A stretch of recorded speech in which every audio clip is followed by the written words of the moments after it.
that they cannot speak because Gaddafi has killed their cousins and uncles. He destroyed them all. I thank God because I'm free today. And I'm not going back to any Arab world. I will never travel to any Arab world again. Condemnation from outside Libya is mounting. Foreign ministers are in Geneva for a UN Human Rights Council meeting. They've agreed unanimously on action against Gaddafi. The international community is speaking with one voice, and our message is unmistakable. These violations of universal rights are unacceptable and will not be tolerated.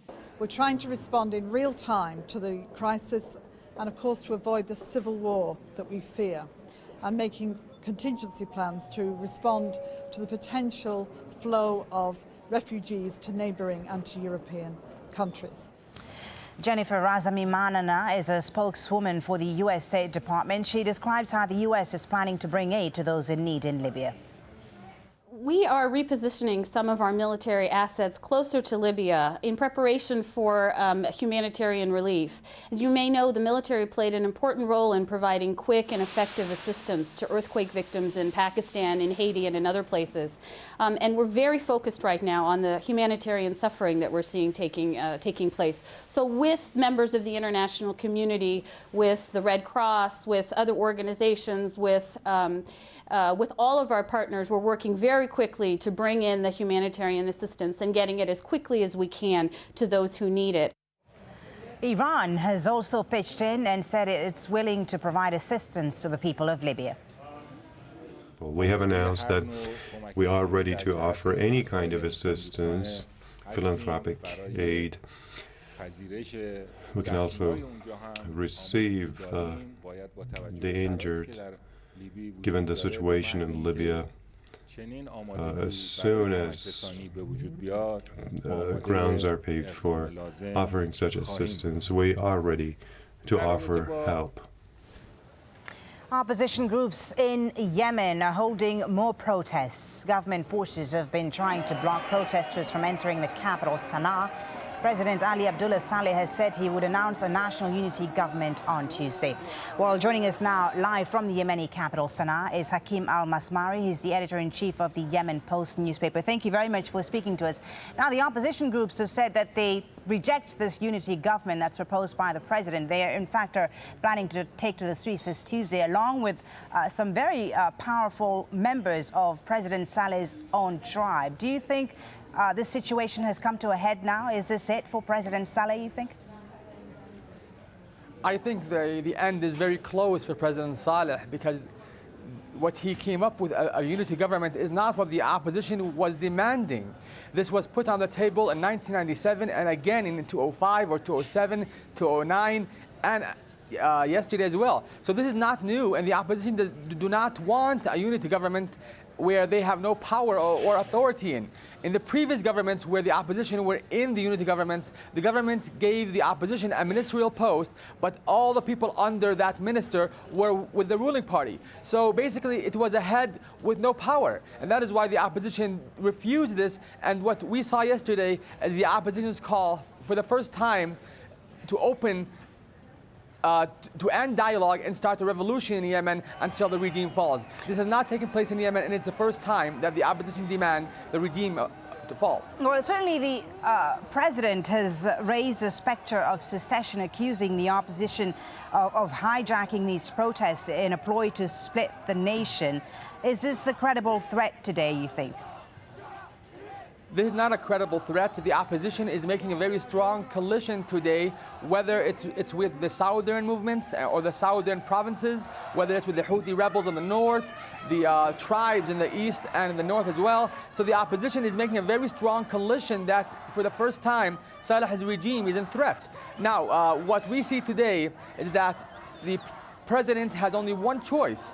Either he lets go of his family, which controlled most of the military, or risk falling down with them. So the opposition know that the president is not serious of letting his family go, and that is why they are not going to enter the dialogue whether now or whether in the future. And Certainly this is a very strong threat to Saleh. You speak of threats to Saleh, but certainly there's, as you say, I mean, there's been some major setbacks for him. Even members of his own tribes are abandoning him. His ally, the United States, seems distancing itself from President Saleh. Who still supports him today? Who's propping him up still? Today, the only people who support Saleh are people loyal to his family. What we saw yesterday and the coalitions that were made up from his own tribe, which basically let him go. And when I say his own tribe, it has over 7 million followers.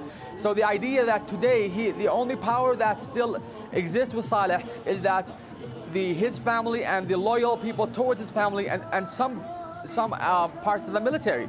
And these will gradually by day dissolve and go away. So Saleh has no option today. His option today is that he has to enter dialogue or to give in to the opposition demands.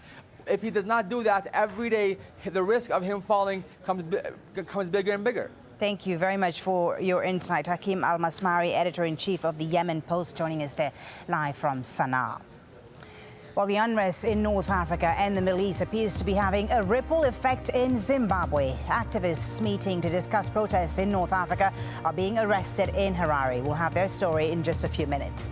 And New Zealand marks a week since the earthquake that rocked the city of Christchurch. Stay with us on Al Jazeera.